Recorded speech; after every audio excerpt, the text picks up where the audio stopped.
Hello and welcome once again to Talking Pictures Podcast. I'm your host David and joined with me, as always, my co-host Brian. Brian, how are you today? LFG. Let's fucking go. We're here... I'm going to curse, I don't care. We're here today to talk about Deadpool and Wolverine, one of both of our most anticipated films of the year. The first MCU film of the year, the only MCU film of the year. But before we get into that, Brian, you have a trailer of the week for us, don't you? Of course I do. Go on. I always have a trailer. You're so prepared for this. Oh, yes. Every single time. Yes. We got a first look at A Complete Unknown. Oh, yes. That's not... you know the name of the movie. It's not... yeah. No, that's the name of the movie, A Complete Unknown. Complete Unknown. Yeah. I don't know if that's the name of a Bob Dylan song, because generally these musician biopics, actor playing a musician, generally the same type of story beat they have. Undiscovered gem, a prodigy, rags to riches, the fame becomes too much, overwhelmed with drugs, and has a revelation at the end and may or may not die due to substance abuse. Bob Dylan is still alive, so that might not happen. I think this movie's actually taken place over the course of his younger years as opposed to his later life.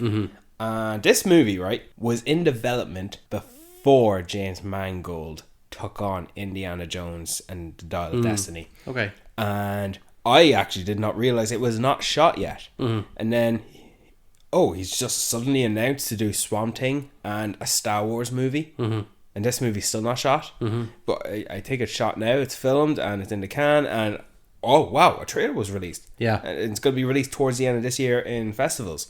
So it's probably going to come to us in January next year. Yeah, likely, yeah. So, yeah, another musician biopic. Yeah, rack them up. Next up, Bruce Springsteen and Madonna. Well, speaking of Madonna, I'm glad that you brought her up. She features very prominently in the soundtrack of this film that we're going to talk about, Deadpool and Wolverine. So, last weekend, we did a little bit of a prediction. We did a retrospective on Deadpool and his history and where he's come from and all this kind of stuff. And I think that in that retrospective, we set some expectations for ourselves in that just because everything was possible, don't expect absolutely everything. Yeah, isn't that funny? When movies like Avengers Endgame, Spider-Man No Way Home, Doctor Strange and the Multiverse of Madness, and now Deadpool and Wolverine, the sheer amount of characters and settings and locations that fans just theorize thoroughly in depth too much. And hey guys, come on, like, yeah, it's fun, but how can I best describe this? Every cameo that came up here, do you want to know what was the most surprising to me? Jon Favreau was Happy Hogan. Yeah. That was the most surprising to me. Do you want to know why? Because it was logical, it made sense, it was a nice connection to the MCU, and it was of no major consequences in the non-heaviness of the story. So what I mean by that is Jon Favreau's contribution to this movie set the tone to Deadpool. He rejected him to join the Avengers and told him to aim for the middle and you'll never miss. And so Deadpool took a knee after that rejection and he just never got back up. And all the other cameos after that, depending on how you write their dialogue and you write their actions and you write their capabilities, right? If you swap them out for a completely different character from another character that they came from another movie. So if you swap someone from Fantastic Four with another character from Fantastic Four and swap another character from a previous X-Men movie with another character, do you know what I mean? Because I'm not just going to reveal them straight away. If you write them the same, it's still going to conclude the way it goes because it's still a Deadpool and Wolverine movie. So for example, Pyro. Of all the X-Men supporting characters that you're going to have as the minion to the villain in this movie, you made it Pyro. You brought the actor back. Great. But meaty performance, I might say, because he had a few scenes and of all the characters, him, right? Not Mystique, not Sabretooth or Toad even, not any of the previous iterations of any other characters. So you could have easily just chosen any other character from a previous Fox movie, but they chose Pyro, and it made it all great for it. And because of that, because it's random even, my jaw never dropped to the floor when someone revealed their hood or stepped out from a corner or turned around with a cigar. I was delighted. I smiled. I grinned. I was delighted. I couldn't hold my excitement. But I can't exactly say my jaw dropped when Chris Evans pulled up his hood and everyone thought for a minute or a second that he was Captain America when in fact he was Johnny Storm. Funny enough, they always called him Johnny in the movie as opposed to the Human Torch. And while it was it's a fantastic idea, it was an idea that was always floated for gosh know how long, you know? Just like an idea to bring in Wesley Snipes as Blade, or Jennifer Garner as Elektra, or even Channing Tatum as was he a comic book accurate Gambit? Yeah. So Gambit speaks like that, right?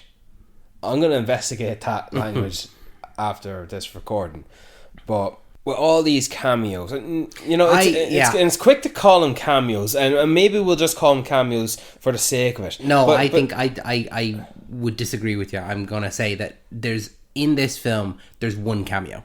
Well, everything else is supporting cast. No, I know they're not cameos, but what am I gonna call them? I just call them cameos for the sake of argument, for the sake of like, you know, speeding up our conversation. Yeah, okay, yeah. Just something. They're in like 3 major sequences. I know they're not cameos. No, they're extended cast. Yeah. I wouldn't even quickly call John Favreau a cameo. No, I Henry Cavill, that was a cameo. That was the only cameo I would.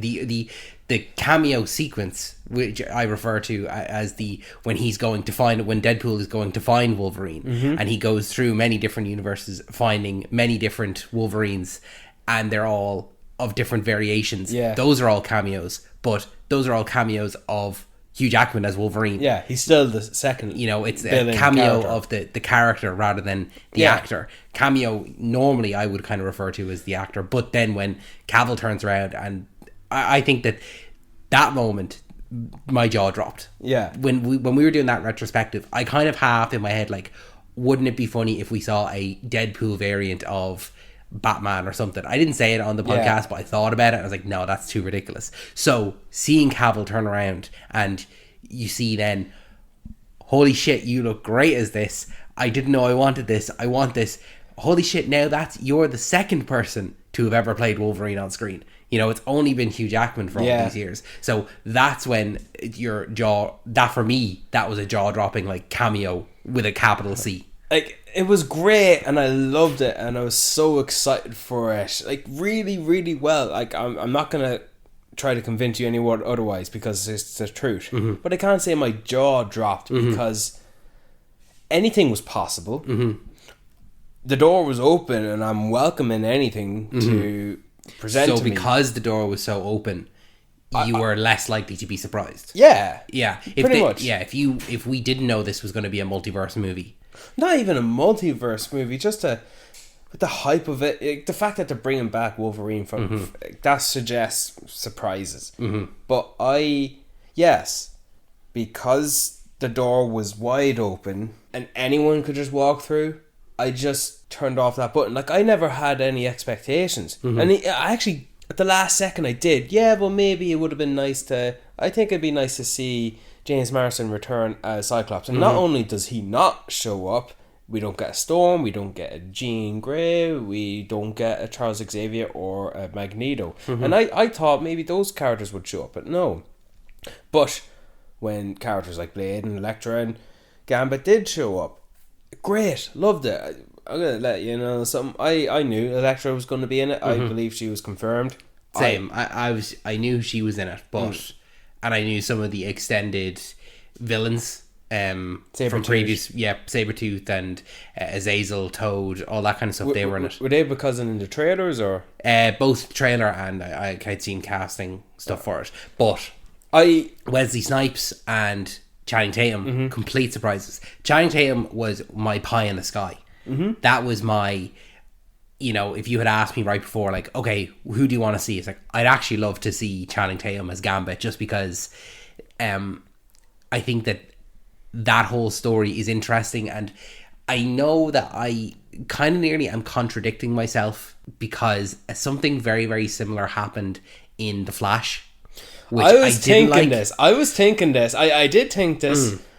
And I said, I might ask him about this, so I completely forgot. Yeah. So, I'll talk about it a little bit. So, with Channing Tatum as Gambit, he had plans to make a Gambit film for years. The last, I think it was, early 2010s, and it fell through with the Fox merger in 2019. Yeah. The question is, how many people knew about that movie? Not much. Not much. And that's the problem that was present in Nicolas Cage's appearance as Superman in The Flash. That is very much like, okay, who knew that Nicolas Cage? Like, not very many people. But when it's appearing in The Flash, it's a quick shot and you're just kind of nearly left confused. Whereas in Deadpool Wolverine, Channing Tatum turns up. They make a few jokes about, like, oh, I don't even know if I come from a universe. I might have been born here. Like, he never got a start. He never got going. He never got a chance to play the character. And then he gets to play it, and he gets to have these cool moments in these battles. It starts here and it ends here, and it's full circle. Yeah. So it's more than just a quote-unquote cameo like Nicolas Cage in The Flash. Do you think there's any possibility, because you just flat out hate that movie, The Flash, that Nicolas Cage's appearance is something to add on to the list of negatives, whereas because you love Deadpool and Wolverine so much, and of course, who doesn't like Channing Tatum, and who doesn't want to root for him playing this character, especially if we have the knowledge ingrained in ourselves. But because we love this movie so much, do you not think maybe, well, let's add this to the positives because we love it so much, whereas the Nicolas Cage is add to the list of the negatives. That's what I mean when I say winning cures everything. If you love something so much, when something appears, like in this case, it's the execution of it. Like when it's in The Flash, it's in a sequence where it is literally just like, it's the key jangling. It's the, hey, remember this? Hey, remember this? Hey, you want to see this, right?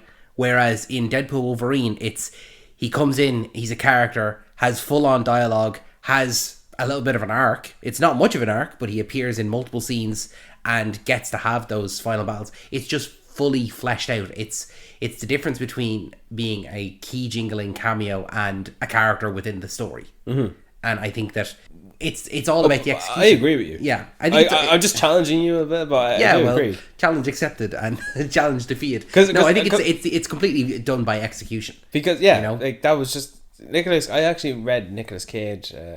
Watched a video where he showed up and he was supposed to perform and react to watching the destruction of a world, and that's just not. No, that's not it. No, but I knew Blade was going to show up. How? I heard somewhere. Oh, okay. So it wasn't a huge surprise. And because of, well, come on, especially with Channing Tatum showing up in Free Guy, a Ryan Reynolds movie directed by Sean Levy. You kind of figured it, yeah. Well, I think that contributed to the open door. Anything is possible. That's not something I had in my head at all. I had forgotten about Free Guy. I wasn't thinking about Free Guy at all. And realistically, the same argument could be made for Chris Evans appearing in that film as well. That's true. That's true, yeah. But with all these characters showing up, I think they all chose the best ones. Yeah. Blade, Johnny Storm, Elektra, and someone who a little different with the Gambit. I think that the fact that you kind of, when they initially were announced like Jennifer Garner was returning as Elektra, you kind of nearly get in your head like, why her? Like, that's such a niche kind of weird one.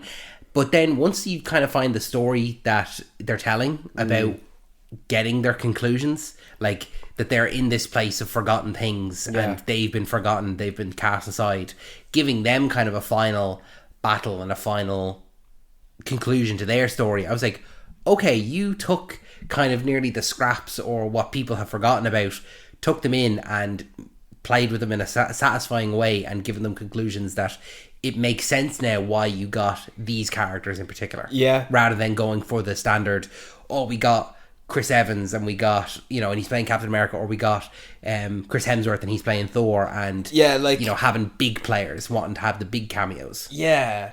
It is only down to the writers, though, isn't it? Because, of course, they made a theme out of it. That Elektra and Blade get their ending and the Gambit gets a story. But, you know, like, in another world, you can replace Johnny Storm with... Well, I take that back, because what they did with him, trying to make the audience think and Deadpool think that he's Captain America, so that makes it an even more funny joke that he's Johnny Storm. So because they chose him, it makes the joke more funnier. But you could have chosen any of the other Fantastic Four characters. You could have chosen Hellboy. Hellboy's not Marvel. Is he not? No. I thought he was Marvel. No. No? No. Really? Yeah. Really? Yes. Okay. Why would I be lying? No, he's Dark Horse. He's like an independent comic. Oh, right. Well, but you see where I'm going with, right? I know what you mean. It's like kind of the question arises of, did they present the writers with, okay, here are the characters that we have, write a story around them? Yeah. Or did they write the story and like, can we get these people? I'm just thinking, I fully admit they chose the right characters with Blade and Elektra, and by extension Johnny Storm and the Gambit. But if they had chosen someone else, like Michael Chiklis as the Thing, or perhaps one of the X-Men characters from the original trilogy and maybe someone else from the older trilogy, or the Punisher, or perhaps someone playing the Punisher, where Michael Jane or even Dolph Lundgren, whoever you wanted. See what I mean? That it's down to the writer. And because they chose the characters they did, and I feel like I'm taking a long time, but I'm trying to explain this as best I can as a dyslexic who slurs his words. Because they chose the characters they did, they were able to put the work in on what they were. You know what I mean? Yeah. And what I mean by that, like, because they chose Chris Evans to play Johnny Storm, they put the work in. Okay, what can we do with him? We can make audiences think for a second that he's going to be Captain America. Ryan Reynolds is Deadpool. He's not just there for the sake of being there. Like, okay, let's actually do something with them. Yeah, it's not just sets up the expedition to set the villain and the setting of the exactly. world. It's far beyond the key jangling of, hey, remember this? Hey, remember this character? Like, they did well to flesh them out and be more than just cameos. That's why I think, with your point there of that they did well to expand upon them, the fact that I'm coming out of the film and I'm in my head going, there was one cameo, one, which being Cavill. Yeah, you know, everyone else I'd consider a character. Oh yeah, the only reasons they're not in the opening credits is because it would just reveal it. Exactly, because you would have Wesley Snipes, Channing Tatum, Jennifer Garner, and Daphne Keane in the opening. Didn't even mention Daphne Keane. Yeah, but she brought in a lot of heart. Yeah, absolutely. I think it was interesting. I suppose we'll talk about this right up until the half, because that's kind of where we're going with cameos and stuff like that. I think that with the first two Deadpool movies, I was really afraid that the team that they had created with the extended characters, like we've mentioned in there, I was afraid that they would come into that final battle and immediately be killed, and they wouldn't get a satisfying... I did have a fear that they're going to pull another X-Force, and that's only because of... That's what you made me expect. Exactly. That's not my fault. It's not necessarily your fault. It's just what I'm come to expect. It's what I'm used to with these. It's especially when it's something we don't want, because this is not just a quick nugget from Terry Crews and a quick nugget from Louis Tan and a quick nugget from Bill Skarsgård, who's just blown up now. These are veteran actors returned to play the iconic characters they did in the previous movies in the early 2000s, and we want to see some action. You know, we don't want another X-Force. But yes, it was good, and it was nice to see Daphne Keane return as Laura X-23. It needed it. And you know, one thing I had thought when Logan and Deadpool were about to jump through the portal, I thought, oh, he's going to abandon them when Eliot is coming to devour everything. Don't know how I feel about that. I know it was sort of satisfied in its conclusion, because, you know, in the end we have a few friends who helped us. Can you help them out? And yeah, we'll see what we can do. And we, of course, with the presence of Laura in the end, we have to assume that everyone else was okay. Maybe it would have been nice to have a quick scene, just them doing something. Like, I think that's asking too much. I think they had them for certain days. Maybe it is asking too much, and maybe, like, I'm not even going to nitpick. Yeah, like, it is what it is. We got what we got. I'm not going to go so far in wishful thinking and wanting something that I know we're just not going to get. Yeah. I should be grateful. But let me ask you this before we get into the flash facts. And this whole movie is a flash facts. I don't know how you just shortened it to like 3. Which cameo was your favourite? I think... And when I say a cameo... Yeah, extended cast. It's difficult because they're all on such different levels. Cavill, in terms of... really wasn't expecting it. Like, but loved it. You laughed at it. Like, I heard you laugh at that. Yeah, I thought it was... I was like, oh, wow, okay, yeah. Like, this is... If this is the route we're going forward... Yeah. I'll take it. You know, I'll happily take Henry Cavill as Wolverine, going forward. So I have another thing to say about the certain actors playing characters in this movie, particularly with the Gambit and the Calverine. If we got a standalone Calverine movie or a standalone Gambit movie, I don't fully believe those would be the iterations that we would see. And what I mean by that, in the Calverine, he's definitely made to look like the resembling Hugh Jackman as Wolverine. Yeah. I would not think Calverine would look like that. No. Like he would have his own distinct look. He's very much kind of wacky with the hair. He's very, very much like, we're not going to put a whole lot of effort in, but it's very clear that this is Henry Cavill dressed up as Wolverine. Yes, absolutely. Yes, it's fantastic cosplay. And exactly. That's not an insult. No. I think that's a great way to describe it. With Channing Tatum playing the Gambit, would that be the iteration we would get in an entire movie? Not just with the accent, but with the outfit as well. I think that probably not. I think that they were like, right, okay, if we're gonna do it, let's just go balls to the wall. Let's do fully comic accurate, because we know accent, outfit. Because we're limited with the presentation of this iteration, let's just commit as if there's no tomorrow.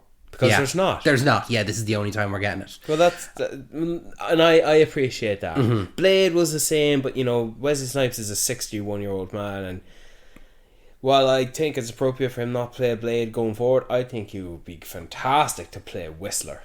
Yeah, that would be interesting, alright, yeah. I think that his cameo surprised me just because of the known, you know, when I say known, you know, air quotes, of how him and Ryan Reynolds didn't get on in Blade Trinity. You know, I know that story, but I think the feud is actually misunderstood. I think so, because I saw Wesley Snipes talking about it. He's like, yeah, no, we don't like each other. And then he kind of like turns and goes, well, we do like each other. People just think we don't like each other, you know. I think it's more so a situation that Wesley Snipes didn't want Blade 3 to be made into a team up type of situation. Yeah. And his feud was directed towards David S. Goyer, who was the director of that movie. And I don't think he had any personal feud and issues towards Ryan Reynolds. Yeah, they just misconstrued. Yeah, they just played up the joke, you know. And then with Gambit, I think that that appearance was like, that was my pie in the sky of, oh, I'd love to see this. I'd love to see him get the chance to. So I think between those three, it could go either way depending on what type of what type of question you're asking me. My question was, which one was your favourite? But then again, Johnny Storm as well, like completely like. Well, you can't have him because he's my favourite. He's your favourite, yeah. Because when he jumps down and I was like, who is that? I can't tell. I don't recognise the costume. I don't recognise the voice. And then when he pulls it off, I'm like, oh yeah. Because at no moment did I think that was Captain America. I knew fully that was Johnny. I thought, oh, Chris Evans, a very skinny Chris Evans, and I can't remember thinking that's Captain America, because I didn't think of it long if I did, because 100% I knew it's. But I was trying not to think about it. I was trying to let them tell me, and they did. He thought he was going to say Avengers Assemble. He says Flame On, and I accepted that Pyro, who can generate fire, but he can manipulate it. So he can manipulate Johnny's fire. I didn't question it. Yeah, I think on a given day it should be the Human Torch to win that fight, because he's just the popular one. But no, that kind of makes sense if one can generate fire, but the other one can manipulate it, literally like a lighter. So I like that. And I'm glad that we got a bit more of Chris Evans' screen time as well. Yeah, it was great, and setting up that sequence, and I knew there's no way he's going to be in for the rest of the movie, but still. So you appreciate him while you had him. Oh, well, Chris Hemsworth had a bit of an archival footage cameo. I need to see it again, but when I was watching it, I was like, is that Chris Hemsworth? I couldn't quite tell. Almost didn't look like him. I thought it was archive footage from The Dark World. Yeah, I thought it was maybe a Liam Hemsworth or a what's his other, Luke Hemsworth. You know, like it did look a little bit like Luke Hemsworth, but I think it is Chris Hemsworth. And throughout the movie, Deadpool, if he wakes up from something, it's like, oh, gone to thunder, oh, Thor, and then when he goes to Paradox, he asks him, like, oh, I forget what he says, but like, do you know what your purpose is for? Yeah, Thor, he holds me. I have to get to that point. Do you want to jump into some flashbacks before we go any further? Oh, hit me with them. Laura, play that jingle first.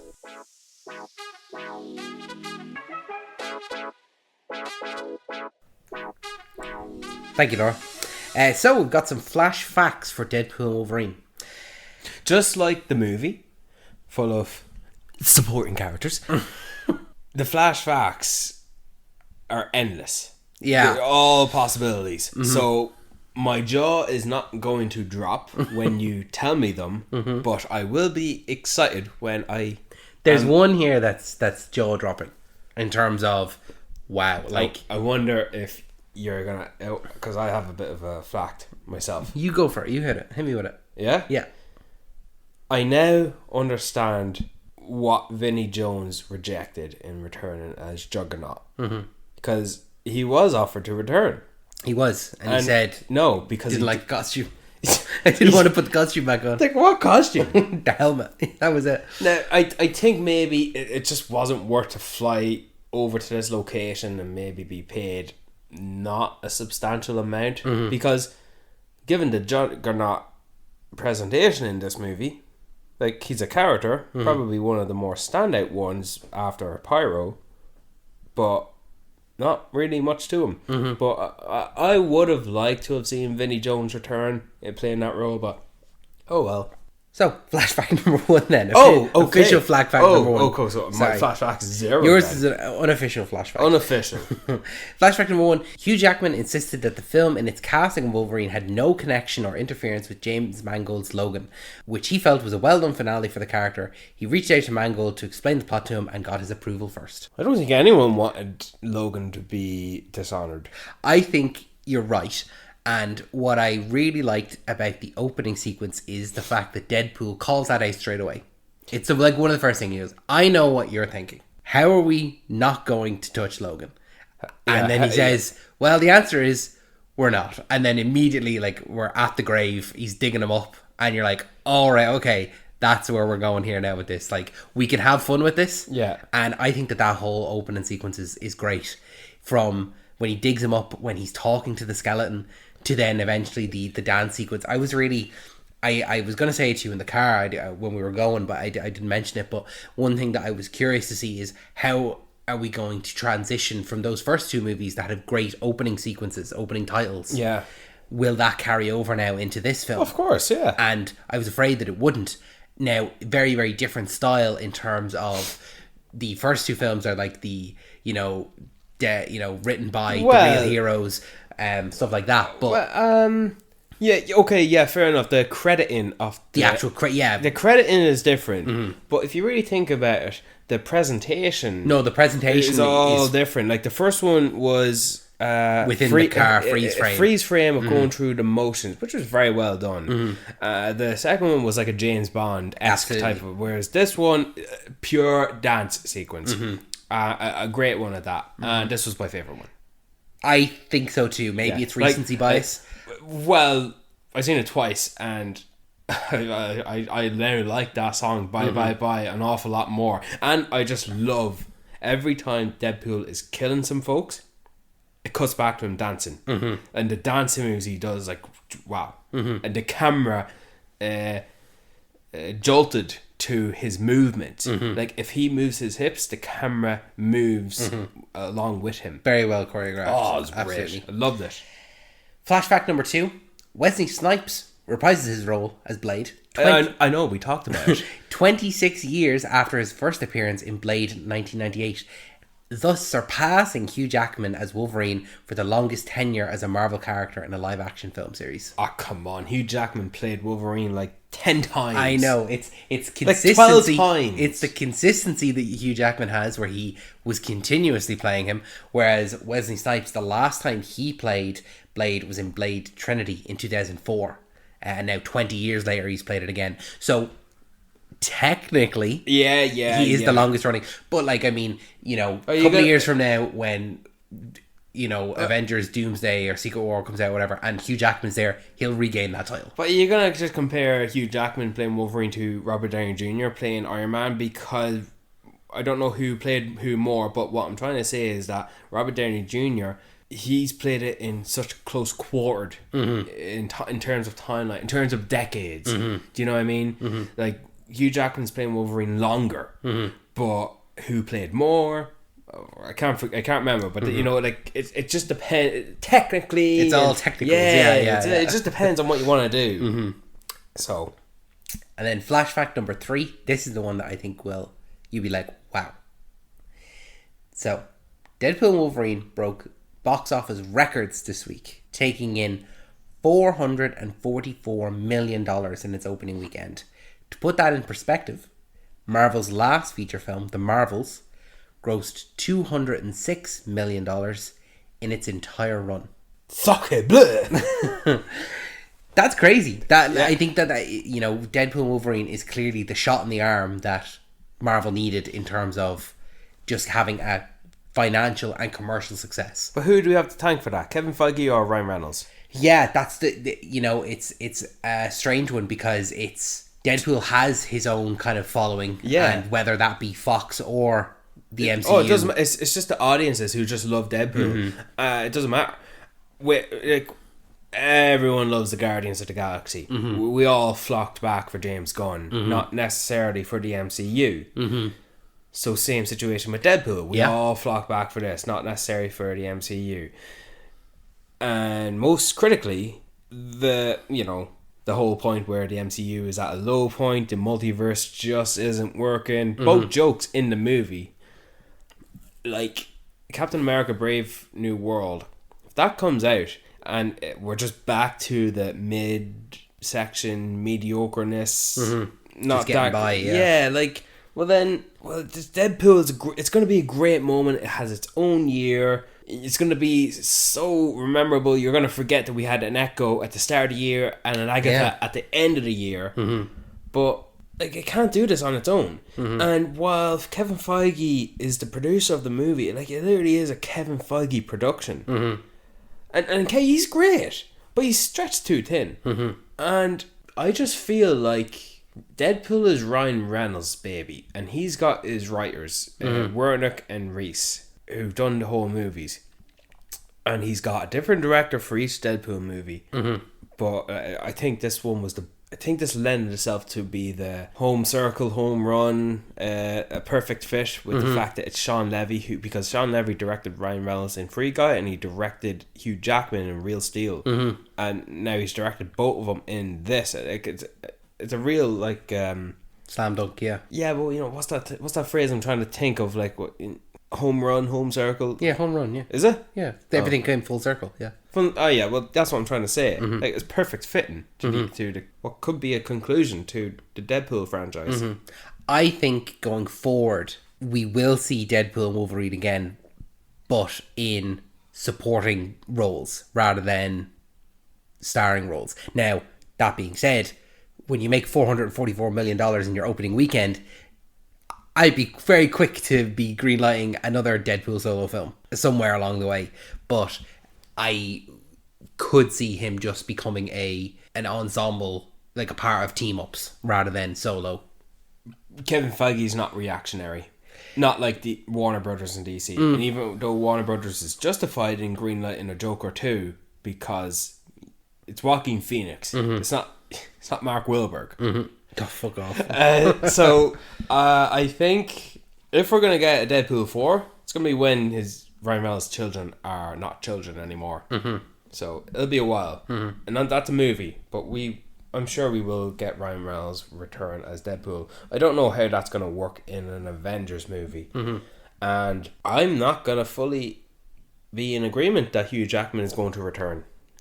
No, I think that he once again got a full circle arc. Yeah, it's like with Logan and now Deadpool and Wolverine, you had your cake and you ate it too. Yeah, absolutely. So you got both. You got the perfect send off, and you got him to return in the comic accurate. In a great send off, because I guess it's not the same iteration of the Wolverine we've been following, but sure you can make an argument that with the previous X-Men films they just ignored continuity in a lot of cases. And I believe James Mangold himself once said that, our Logan movie takes place in an alternate universe. So the way I see it, it doesn't matter if it's a different version, if it's a different history, if it's a different experienced Wolverine. It's Hugh Jackman returning as Wolverine, and there's nothing else more to think about. That is it. The Wolverine we got in this movie is just near similar to the Wolverine we've been following in every other single movie we've gotten. And it's pretty much the same. Like, with this Wolverine talking about his history with Charles Xavier and the X-Men, like, when you hear him talk about that, your memory is going to flick back to images of the previous X-Men movies. Yeah. But it's not supposed to be the same character, so, technically, blah, blah, blah. So that's why I'm looking at it. Like, it doesn't matter. It's just Hugh Jackman returning as Wolverine because that's what everyone wanted. So be grateful and be happy. And that brings an end to the flashback section. Laura, play us out of here.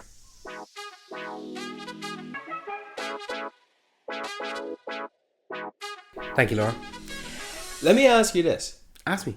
What do you think of the limited screen time of Deadpool's buddies? I was going to ask you this actually earlier on. Yeah, I kind of missed them. I missed Colossus. I missed Negasonic Teenage Warhead. I don't know why, but her girlfriend Yukio. Yeah. The way they have that little, it's consistent through Deadpool 2 and this one, where it's like, hi Wade, and he's like, hi Yukio. There's just something I love about that interaction, and I just like, I love that they're really nice to each other. If you don't like that, you're an asshole. Yeah, I don't know why. There's nothing to explain other than it's just Deadpool. Cute. Deadpool it's cute. It's cute. Deadpool is a dickhead to everyone else except for Yukio, and they're like, hi Wade. He's like, I just love that. But I missed them. I was let down once again by Marina Baccarin's character, because all her character is in servitude to Wade, and I don't like that, because it's consistent through all three movies, because there's a possibility for her to be a good character, but she's relegated to just being the hero's inspiration, and it's through all three, because it's just annoying that she was relegated to that role all three times. All three times? The first film, really? The first film he's trying to get better, and he's trying to get his face fixed because he wants to get back with her. In the second film, she dies, and he wants to get his heart in the right place so he can be with her again. And that's why he goes to the X-Men. That's why he helps Russell at all. And then in this one, she breaks up with him. That's what kind of leads him down this role of being the mid guy, like aiming for the middle. Oh yeah, I got you. And then, he wants to get back to that universe, and I know he wants to save everyone in that thing, but like... Even the guy with the beard who's not allowed to have any lines. Yeah. She called him Fat Gandalf, remember that? Yeah. And even like that, like she, in that scene in the car with Deadpool Wolverine, she is kind of the soft point that Wolverine pokes at. You know, he's like, you couldn't even keep a relationship with a stripper. That's what she is to him, is the weak point for him. And that's all she is, though. She doesn't do anything else within the movie. Mm-hmm. She only has those few scenes in that. Now, obviously, with this film, it's more difficult because all of those characters aren't present. So it's kind of a moot point because it's not just her, it's all of those characters. Well, like, with the story of this movie, you can't really bring them. You can't bring them in, you can't bring them back. Mm-hmm. I think we should be a little grateful that they brought them all back in the first place. Mm-hmm. Like, they're there. Mm-hmm. And they already established what they are to Deadpool. Mm-hmm. We know what they are. Mm-hmm. And we're not spoiled for it because we've only gotten it in 2 movies in a limited capacity. But I think it's fine. Put it this way. If we got a Deadpool 4, I would like it to be a Deadpool and Vanessa adventure. I would like Vanessa to have more to do. But like literally a Deadpool Vanessa adventure. Like with Deadpool 1, it's him on his own for the majority of it because they do a lot of flashbacks. With then eventually it being Colossus, Blind Owl, Negasonic, and TJ Miller's character, who, by the way, I surely did not miss. No, I didn't miss him. I'm glad he kind of got replaced with Peter. A more successfully well-established, beloved character. Mm-hmm. Like, how great was he? Mm-hmm. He's great. Peter is great. And I missed Dopinder as well. I actually quite liked him in both the first 2 films. Yeah. You could take him or leave him? I'd rather Peter. Mm-hmm. I'd rather Peter. You know what? Colossus got one line. Mm-hmm. Just one line. Mm-hmm. I like Colossus. I do like this Colossus. And I would have liked to see a bit more interaction just in the end scene. The fact that Wolverine and Laura come back and they're in the party with them. Yeah. I would have liked to see an interaction between Wolverine and Colossus, because let's not forget, earlier on in the film we have that heartbreaking scene where Wolverine tells Laura what happened to his X-Men. And now he is reunited with an X-Men. Colossus, presumably he had his own Colossus and now he's reunited with it. So I would have liked to see just kind of maybe that there was some kind of a relationship there reignited. Yeah, but that's just wishful thinking at this point. I know, yeah. But yeah, if we do get a 4th Deadpool, I think it would be nice if it was a Deadpool and Vanessa story. Mm-hmm. And if it's going to be that, well then I don't see how it would include either Hugh Jackman as Wolverine or Josh Brolin as Cable. Mm-hmm. And I don't see Cable fitting into the story at all. No. Put it this Notably way. Absent, not even a mention really. No, he was mentioned twice. Twice, okay. Yeah, he got 2 mentions. When the Deadpool movie comes out, he's got to have one male lead or counterpart that is a yin to his yang. Mm-hmm. That is the serious, straightforward, no nonsense type of person to his Merc with the mouth. Mm-hmm. In this one, it was, of course, Wolverine. The last one, it was Cable. In the first one, I'd say Colossus. I actually think Francis, the villain. I'd say I'd argue it's Colossus. He's more of the straight edge, like a hero is exactly this, and then in the second one he softens up a little bit, so that's when Cable becomes the... Yeah, I think because Colossus is limited in the first movie, unlike Cable in the second one, and undoubtedly Hugh Jackman is Wolverine in the third one. Mm-hmm. I think Ajax Francis as the villain in the first one, he's a bit too serious for the jokes from Deadpool, which I think could fall under the category of the yin to his yang. But this movie worked, and I'm happy with all the characters. And we got a few more scenes with Blind Owl Leslie Uggams. I'm glad she came back. Like, Yeah. I do like her. Someone I really liked actually was the villain, Cassandra Nova. We didn't even mention her. No, not even. I thought that she was a really, really interesting take on someone with like kind of psychic abilities, specifically when She does it to Deadpool, Wolverine, and Paradox. yes, you know exactly what I'm talking about, when she gets inside their heads and she, like, you can like see her fingers kind of move around within the head and like coming in and out of their skin. I was like, oh, okay, you've really kind of visualized here now. Tell me the last time you've seen something like this.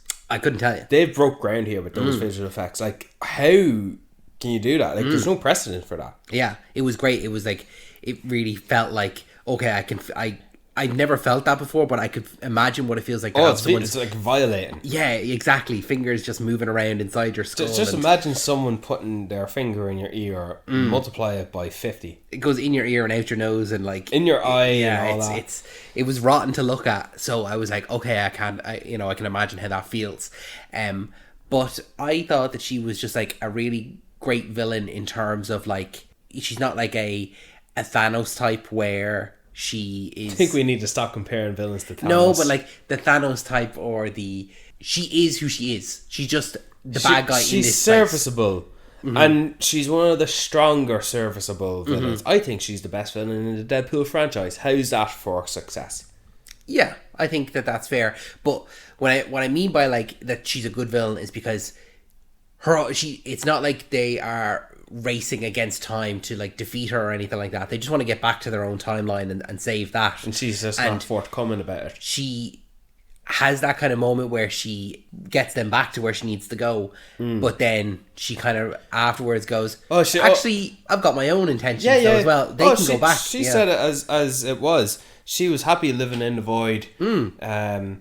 She was happy with that, you know, but she phrased it as Paradox pissed over on my side of the fence, so now the fence must come down, and she's just gonna destroy all universes and make everything into the void. Exactly. She was a character that was happy to be where they were, and as long as they are not bothered, she's not going to bother anyone else. And then as soon as you bother her, well, that's it. Then you've ruined it for yourself. You know, her first introduction, I didn't exactly bought it. Like, what do I mean by that? I thought, was she cringe? I don't know. Was she it's very mediocre? I don't know. I think it just took me a minute to adjust. But when all the supporting characters with Deadpool and Wolverine hit her giant man skeleton hideout, I actually bought in her to something to take seriously. So yeah, she was good, and even more so when in the end she fought. She came in, she did her fingerness to Paradox and is gonna do the void thing, you know, with the MacGuffin machine. I took her seriously and I liked her. I liked her a lot. It's kind of funny, you know, she's supposed to be the twin sister who died of stillbirth from Xavier. They talk about Xavier to her, Professor X, but you know, should that warrant a cameo from either or Professor X? You know, I don't know. She was young enough that I would have absolutely accepted it if it was James McAvoy.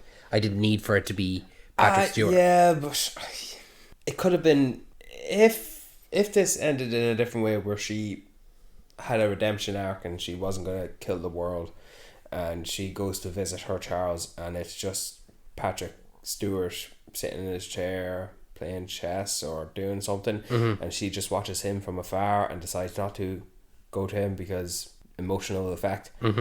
I wouldn't question the fact, how are they twins and he's a million years older than her? I'm not going to question that because time is just irrelevant. It's fluid. It doesn't matter. But let me ask you about the third act, when they get back to the city and they walk out and then an army of Deadpools come. What do you think about that? I would have liked to see a bit more variety. I think that when I was talking in our retrospective about like the toy boxes open, it was kind of within that. I was expecting to see lots and lots of variations. It felt like there was a few standout variations and then a lot of it was just Deadpools. I'm sure if you watch it again, you'll see a few more noticeable ones. See, the ones that stand out were obviously Lady Pool, Head Pool, Baby Pool, Kid Pool, Cowboy Pool, Samurai Pool, Welsh Pool. There's a Ninja Pool. But other than that, like if let's say there was an AI looking one, there was a black suit one. Yeah, if there was 100, if there was 100 Deadpools there was 10 to 15 that were standouts. Yeah. So I think that I would have liked to see literally no single one look like another one. I would have liked to see that, but that's just my own like looking for more. I didn't understand what their purpose was the first time around, but I seen this movie twice, and watching it twice I realized they foreshadowed that these Deadpools are not something to really mess with. They're not going to be on your side. This Cassandra Nova was going to call a few friends, and that was them. Right after Nice Pool came out looking for his dog again, it's like, that was another funny joke that came around. But the whole Nice Pool with Ryan Reynolds being a very zen hippie, the long hair with the de-aged face, kinda. It was a nice joke, and the dog pool, it was funny, and how dog pool's shivering because he probably wants to go with the Deadpool Prime. But that joke with where he gets shot and he doesn't regenerate, and I think I'm hit, and he's gashing blood, and I thought the joke was funnier when he said, "Look, a hot dog stand. Those things are practically hospitals," and I thought that was funny. And I thought it was funny he drags him to block all the bullets to get him killed, because that's what he's trying to do, because Deadpool is an asshole. But when he stopped in the middle of the street, his excuse was, "God, you're dead weight. I'm tired." Like, okay, that's another funny joke, because he got shot with these darts that numbs his leg. But then he literally stands there for maybe another 20 seconds and says, "Listen to me, you're gonna live, you're gonna make it, say it with me, say it louder, loud and proud." And that is definitely 20 seconds too long. And when it's something that doesn't work, it feels longer. And then he gets his head blown off, and then he keeps going anyway. If you just speeded up that process a little bit more, maybe execute it slightly differently to the point where he does get his head blown off, and it is Deadpool who tried to get him shot anyway, and then cut back to Hugh Jackman after raising up Dogpool, just casually walk over because Deadpools don't want to shoot the dog, and just Logan staring them all. It's like, yeah. And then you cut back to Deadpool Prime trying to resuscitate him when he's dead. I don't think he's going to make it. Like, if you had just executed that in a much faster pace, even the joke of him trying to resuscitate him, his headless corpse would have made more of a punching Absolutely. joke. See, with the comedy throughout, it's so fast paced, it's so quick. But it's if a joke doesn't land, that's okay. We're on to the next one already. Yeah, you know, with that sequence specifically, it's so drawn out that because for you, and I agree, I completely agree with everything you said, because it doesn't land for either of us. Yeah. And it is a long joke, it's even longer because of that. Even, but like you're saying, even there, Logan walking across with the dog, still a bit longer. It is. Yeah. I think that whole sequence where, like you said, where he stops and he's still getting shot, just have that whole conversation be as they're moving across the screen, and it's okay. You're gonna make it pop. Yeah, and that's it. And like, he's gone. I'm not gonna write it for them. And this is probably one of my main critiques. Like, really, and it really shouldn't be. It's supposed to be funny, but I think because of all the jokes, this is the one that just lands slowest. And like, I missed a lot of jokes. Oh no, I didn't miss them, but it took me a second to register because they're so quick. Like when they first met Nice Pool, Deadpool says, or talking about Logan, yeah, he normally has his shirt off, but he let himself go since the divorce. It took me a second to really think, did they just say that? Yeah, and he's referencing Hugh Jackman's real life divorce. Yeah, absolutely. So that's just one of a few examples of a few jokes that just did not register. Like the one, there's 100 and something, there's 200 and something bones in the body. 206 bones in the body. 207 if watching Gossip Girl. And I didn't realize that was a joke to Blake Lively. Yeah. That took me a second to register. Oh yeah. And then when he took his knife out of Logan, it's like, Jesus, get your get your naked fantasies out of your mind or something like that. It's like, I'm telling Blake. Like, that took me a second to realize, It's because, the comedy is so quick. Yeah. It's, like I said, if you don't get the joke, that's okay, we're on to the next one. Yeah. You'll get that one. And that's the biggest compliment with this movie. It was very good. I think if we're talking about funniest jokes, Yeah. the funniest one for me that I was like, I thought it was just hilarious. And I know this is really like, someone who like doesn't like these movies will watch these and go, that's not funny. But when he's in the TVA with Paradox, and he's like, can you just give me a second? And he walks over to the camera, pulls it across, pulls down the boom mic, and he's like, fuck you, Fox, I'm going to Disney, and like giving it the finger and all. And then it immediately cuts to Paradox perspective, and there's no camera there, and he just walks back. Yeah. I just thought that was so funny. It was just like great, like just like the best like fourth wall, not even fourth wall break. That's the fourth wall dynamite. That is the best fourth wall break because the camera not being there just is great. Even when Nice Pool turns to the camera and says the proposal. The proposal. And then I can do it too. The proposal. It's just very like... And the way Deadpool looks back, he's not looking at the same angle. It's a different position set up. It's lovely. It's great. I love...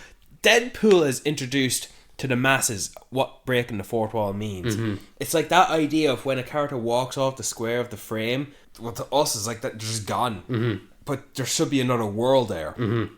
Deadpool fucks with you in that. Yeah. And I love it. I would have thought about the fact there's no camera behind him after he smashed his head against the lens. But because I'm so accustomed to what these movies are and movie making in general, it's not something I would have stood out to think. But yeah, you're right.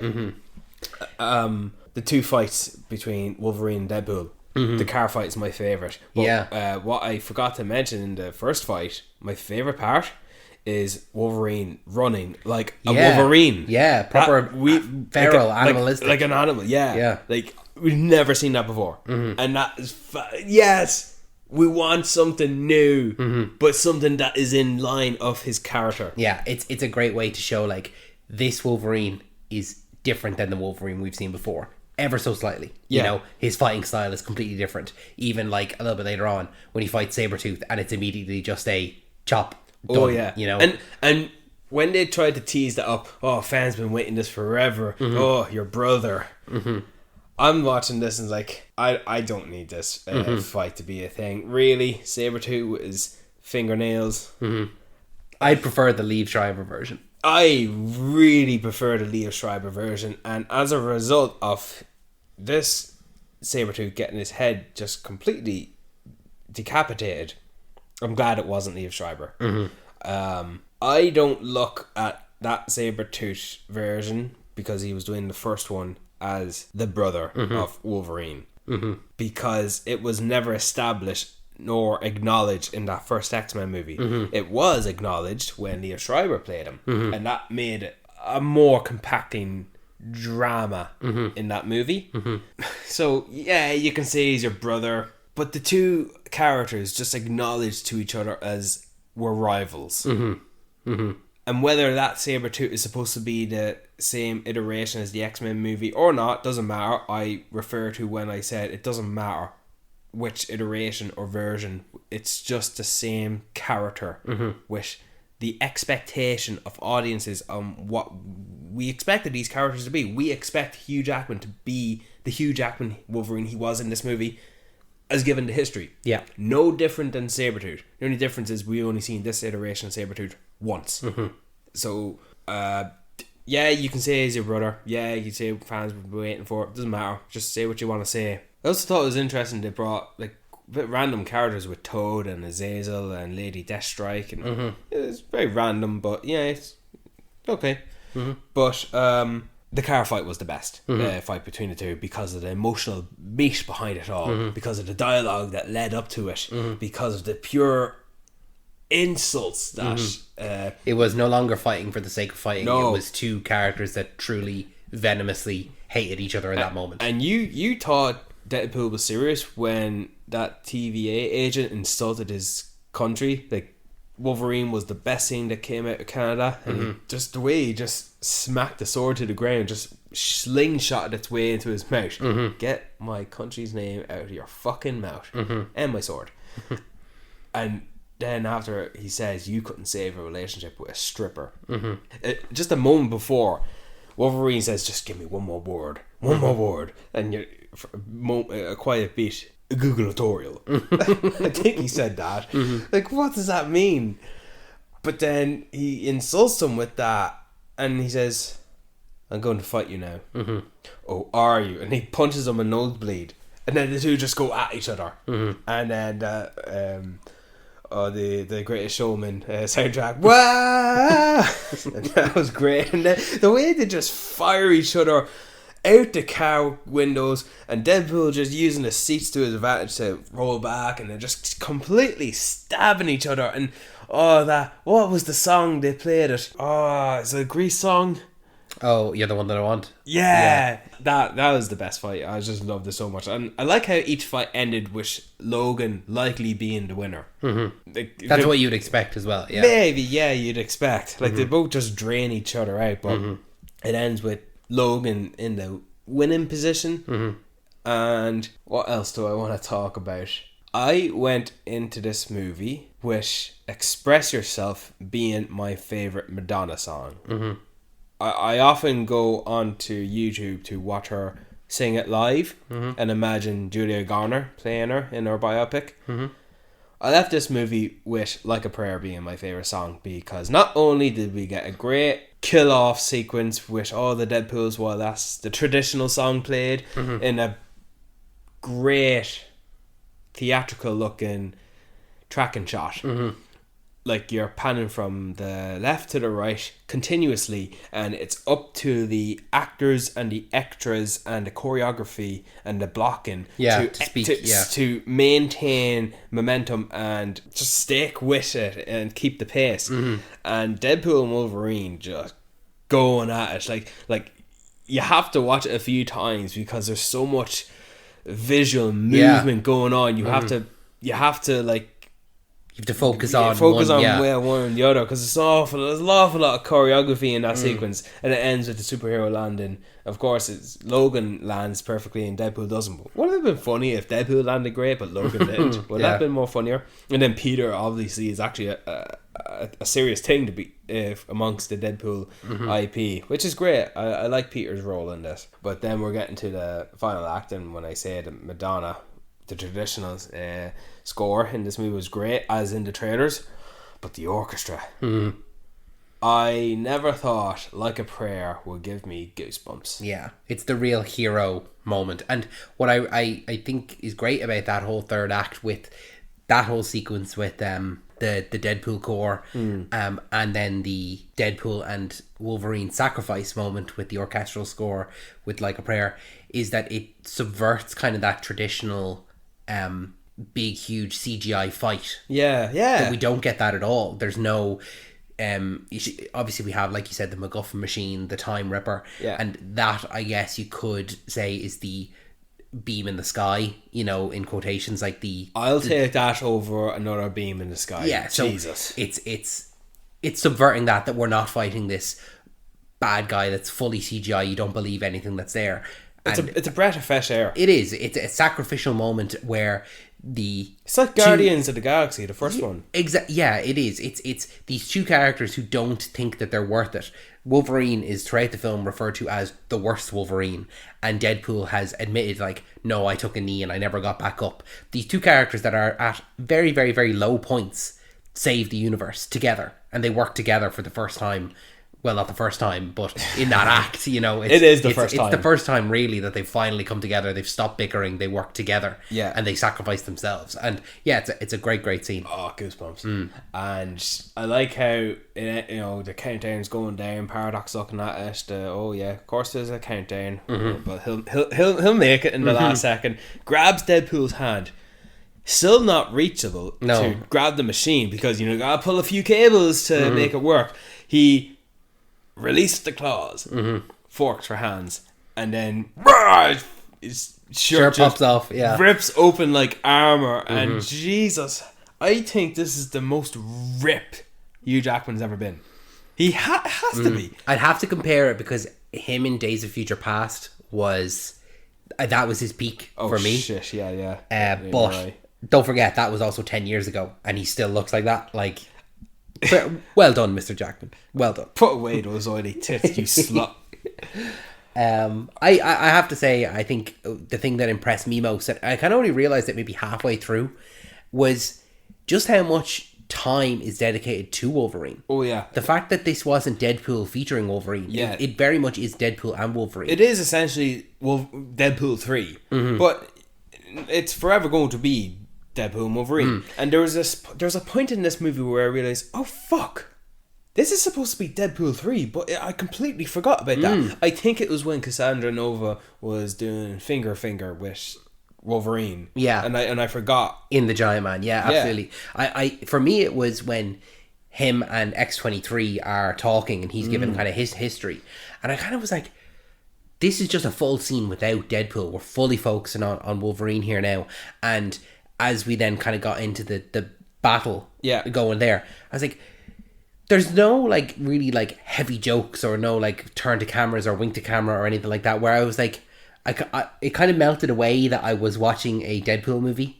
And yeah, you're right then, kind of in that scene with Cassandra and Wolverine, you kind of realize, like, oh, hold on a minute, where's Deadpool? And then it kind of comes back around then again. Yeah. But it does dedicate a lot of time to both characters, which I'm really thankful for, that it isn't just Deadpool featuring Wolverine, it's Deadpool and Wolverine. You know, this movie, of course they didn't die, but I thought this movie was going to end in a way where how Toby and Andrew disappeared in No Way Home, but for Wolverine it was going to be him essentially dying again or being removed from existence, but in an honourable way where he made it so for a sacrificial moment. No, he's still very much in Deadpool's world, Earth or Universe 10005, and yeah, he invites him in to be his roommate. What I thought was so interesting about that is, even though this is the first movie within the MCU, it's very much a Fox movie. Oh, not just that, like it's an homage to Fox. It is. It's a goodbye to that universe. Yes. It's very much like, just because we're Disney now, just because we're the MCU, doesn't mean we're ignoring. Just doesn't mean that all this stuff didn't happen. And I think that was evident in that kind of final scene, the wrapping up, like, oh, this is, he's introducing Wolverine to Blind Al. Yeah. Wolverine is there with the X-Men, with X-23. And then we get that beautiful credit sequence with behind the scenes footage and seeing Ryan Reynolds talking about playing Deadpool, like when they were doing Wolverine, Origins Wolverine, and seeing Hugh Jackman on the initial X-Men 1 set, and just seeing all of the actors that played. Not just X-Men movies. No, the Fantastic Four, Elektra, the Fantastic Four with like Josh Trank's one. Yeah, even though none of those characters were in the movie. No, and that's the thing. An homage to the entire Fox film movies that are Marvel. How could you possibly bring all those characters and actors back to make it a goodbye? You don't. You bring in who you can and who you want, as little and near inconsequential as it can be, or it is, but the movie comes first. And this is the movie. Like, the fact that actors who played Toad and Sabretooth and a new actor playing Juggernaut, like, we got them, but we didn't get an appearance from Halle Berry or James Marsden or Famke Janssen, but the movie comes first. And it did acknowledge them, We've had our goodbye. We've had our goodbye in Days of Future Past. We don't want every film to be a goodbye, absolutely. No, we've had it, and that's just that. And I think we should all just be a little bit grateful. Yeah, I think that it was the perfect way to wrap up as much as possible within one movie. Yeah. Wrapping up 20 plus years in a Deadpool movie. In a Deadpool movie of all things. The one movie, the movie that shouldn't have happened. Like we were saying there, like the test footage got leaked. They didn't want to make Deadpool movie, and yet guess who's the survival? Guess who's moving on? It's Deadpool. The Deadpool franchise has a great history of evolution per movie. So every movie is different. They're almost like episodic, separate chapters. It's interesting because Deadpool is the franchise that seems to get things right. And by that I mean, you look at Deadpool 1 and it fixed Colossus. Colossus is like the comic book accurate. Well, when I saw that, I was still thinking, that's not the same Colossus I know. No. So it's contradicting the continuity of the previous X-Men movies. And so that's why Deadpool just played around with it. But it gives a more accurate version of that. Yeah, and then yeah. it does the same in Deadpool 2 with Juggernaut. Like yes, and that's another thing as well. Literally so. And then with this one, it gives you... It doesn't really fix those things the same way, but it gives you what you want. And it gives you... And I'm going to do 3 examples here, okay? It gives you Wolverine in his yellow and brown suit fighting the Hulk, which is a classic. I think that's the Wolverine's first appearance, fighting the Hulk. You get Wolverine in the iconic cowl and yellow suit when he fights at the end in the third act. And he gives you the most comic, accurate Wolverine of having him be 5'3" in that fucking bar. Like, it's perfect. He gives you all these different versions of it, you know? Let's talk about the Wolverine montage. Like Like the comic book, that essentially you can say the first on-screen appearance of Hugh Jackman is archive footage from Logan with his death scene on the monitor, but the new footage that we've not seen is the comic book accurate 5 foot something in the bar. Every single one of those was a comic book accurate version. And all the fans who say we want a comic book accurate Wolverine, have a look at that one and tell me. Yeah, you want that he's now? 5'3". It's 5'3". 5'3". Hugh Jackman in real life is 6'2". It's a significant. When is the last difference. time an actor has changed the expectations of a character? Never. That's the answer. Yeah, I was trying to think. But we get Wolverine, who's I think in the middle of, he's on the X cross. So that's, the X cross. That's Apocalypse, is it? I don't know every single one. I think it's Uncanny X-Men or it might be Ultimate X-Men. Was the one where he's just completely doused in fur and he's got one hand? Yeah. Is that the I don't know. I don't know the exact comics. I'm not a comic book reader, but I know that those are very, very accurate versions of comic book versions. We got another Old Man Logan, but this is like a Clint Eastwood Old Man Logan. Yeah. Because like a shotgun sitting on the porch, you know, like it's interesting we got that one. We got a patch and you know what? The white suit with the eye patch, yeah. I thought that was going to be Henry Cavill. I thought that was because going to I thought it was an homage to James Bond as well. Yeah. I thought that I was expecting, if we were going to get a short one, I was expecting a Daniel Radcliffe version. That's what I was expecting. But you're right, I thought that, because especially with the shot in the trailer, because with the white suit, it's only shot from behind. Yeah. I was like, that's Wolverine, but it's not Hugh Jackman. That's what I was thinking, like, this is where he's going to go. I thought initially, and I think that this was the sentiment online, that Deadpool would go to all these different universes to try and find Wolverine, but he keeps not finding a Hugh Jackman version. We would go through all those different versions. We would have gotten Henry Cavill, Daniel Radcliffe. We would have gotten just every possible version that wasn't Hugh Jackman until he found a Hugh Jackman version. However, this time, I think with the way they did it, it was the perfect way to, okay, let's do the cameo montage. Yeah. Let's do every version of a comic book version, and it's you know, that way we can't say that we didn't do it. We didn't try. And I think that it was great. And I have to applaud Deadpool, my original point there of like fixing these comic book accurate inconsistencies. He did it did a great job to, let's give a comic book accurate Wolverine and we'll do it 7 to 8 times in the same movie, you know? On a different note, I thought it would have been funny if they had concluded the Thor thing. Not even by concluding it, but if we even had an appearance of Thor that's not Chris Hemsworth. I thought it would be funny to see Vincent D'Onofrio just appear as a very unhealthy looking, heavy set, the clothes don't fit him, a helmet. He appeared as Thor in Adventures in Babysitting. I thought it would have been funny, and I only thought of this like today actually.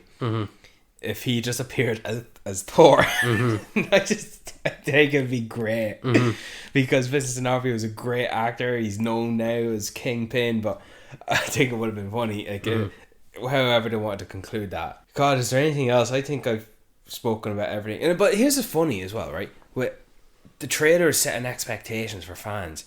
You know, like, I'm not even gonna pretend what the fans thought, but like everyone thought, who is playing Lady Deadpool? It's voiced by Blake Lively. It's not Vanessa. It's not Taylor Swift, who I'm glad was not in this movie. But that's another thing. Everyone thought Taylor Swift's going to be in the movie. Nope. And will the Hulk be in it? Because Mark Ruffalo was in that other Sean Levy movie with Ryan Reynolds, the Adam Project. Nope. You got a tease of the Hulk, but no. So it's kind of funny how fans blow everything out of proportion. Yeah, and you do run away with it. Oh, you do run away with it. And just come back down to reality a little. Like, the movie has to come first. This isn't the final act of Endgame. No, it's when you set your expectations that high, you're only setting yourself up for disappointment. The fact that I went into this movie thinking, oh, I'd actually quite like to see Channing Tatum as Gambit. That's where my expectations were. That's all I wanted. And if I hadn't have got that, I wouldn't have been disappointed. I thoroughly enjoyed every aspect of it because I did get that. Oh, fantastic! That enhanced my experience. But I'm not sitting there like I was literally something I thought of a week before we saw the film. I wasn't sitting around thinking like, oh, what's going to be in it? Who's going to be in it? What are they going to do? You know, I think people do run away from themselves, so they set themselves up for disappointment. Yeah, turning speculation into expectations. Yes, that's a great. You know, because you hear something or you see something or you want something or you try to construct something in your own mind. You're making that be in your own mind. And when that doesn't be what it is in the movie, you're, oh, well, I don't like that. Or at least that's not what I wanted. Yeah. So it's kind of funny with that. Like, for example, when they released the soundtrack, a lot of people, oh my God, The Greatest Showman is going to be in it. How great is that? And now everyone's thinking about a great action montage with slow motion. This is the greatest show. And it's like, no, that's not what you get. And now because you thought you wanted something else that is not it, you're going to be disappointed. So no, so yeah, that's that. I think that's everything. I think so too. I'm happy with what we discussed there. Have you got a recommendation before we let these lovely people go? Yeah, people should watch X-Men 1 and X-Men 2. That's funny because I was going to recommend Logan. So yeah, watch some X-Men movies. Yeah, like, they're good. Yeah. I think the closing of the credits.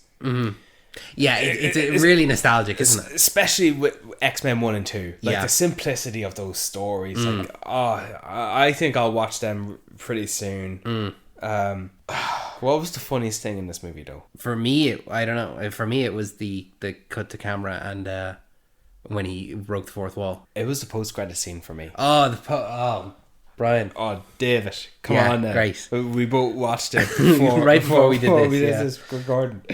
I can't even. You can't recite it. I can't recite it because Chris Evans, right? The whole running joke is that Deadpool got Johnny killed, and watching the movie first, you're watching. It's like, Deadpool, shut up! You're gonna get him killed, and he does get killed because of what Deadpool had made Cassandra think.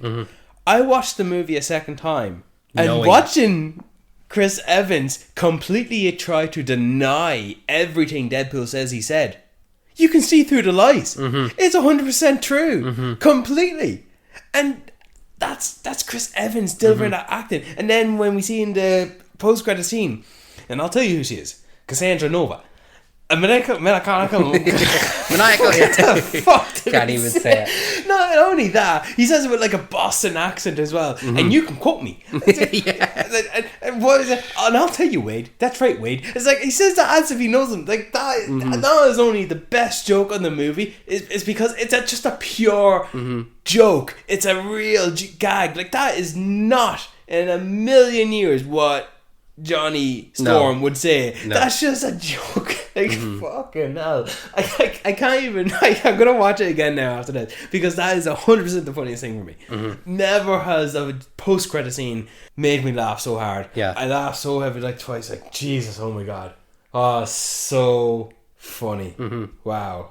And how great is it just have Ryan Reynolds act next to Chris? It's great Evans. to see. It's just it's great to see. You always wanted to see Deadpool in this world, interacting with other Marvel characters, and it's great just actors as well. Just great actors. It's brilliant. Not my favorite, Chris. I want to update my recommendation actually as well, just because you mentioned there you were going to recommend the X-Men movies.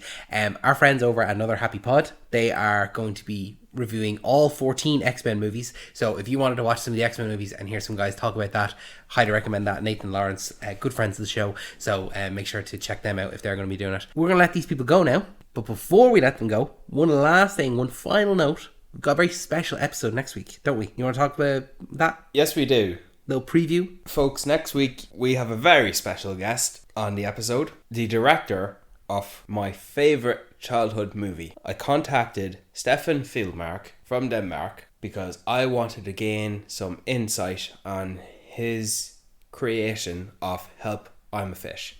A classic. Probably a underground classic. Not like huge for a lot of people, but I know that when you had said like, oh, I loved this when I was a kid, I was like, I loved that when I was a kid too. And I think when you kind of say it to a lot of people, it's like it's ingrained in a lot of people. Like, yeah, I remember seeing that. Yeah, I love that. It's not going to be a lot of people's favorites, but it's something. Yeah, I know that, and I don't think anyone. I've never heard someone say to dislike it, and each to their own. You know, people can be wrong, but I never felt more motivated to contact someone in this case when I pitched it to you. So this wouldn't have happened without you. And luckily, Stefan got back to you and said, yeah, absolutely. And so we've got a full interview next week. So make sure that you check back in with us next Wednesday for that. Make sure that you are subscribed to us on all of our social medias, on all of your favourite podcasting apps of choice, all that kind of stuff. If you have any questions or queries or suggestions or anything like that, make sure to send them in to talkingpicturespodcast1@gmail.com. And make sure to check out Deadpool and Wolverine. Sorry if we spoiled it for you. Thanks, Brian. Well done, David.